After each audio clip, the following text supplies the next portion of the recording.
আসসালামু আলাইকুম বন্ধুরা।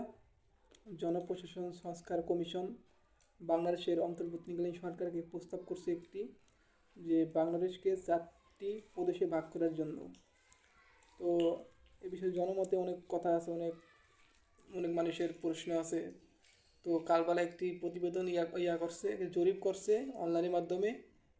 তো জরিপের মধ্যে দেখা গেল যে 4টি প্রদেশে ভাগ করার পক্ষে প্রায় 56% লোক সমর্থন দিয়েছে এবং 40% সমর্থন দেয় নাই।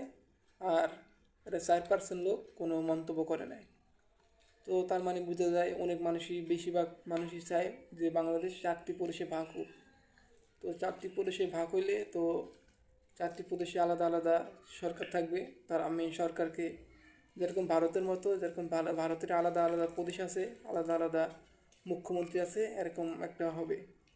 তো সব সব পাওয়ারই থাকবে আসলে প্রধানমন্ত্রীর, কিন্তু যারা মুখ্যমন্ত্রী থাকবে তাদেরকে, তারা মানে প্রদেশ পরিচালনা করবে। মেন যে সরকার থাকবে তাদেরকে তারা জবাবদিহিতা করবে। তো এরকম করলে আসলে এই বাংলাদেশে অনেক ভালো হবে।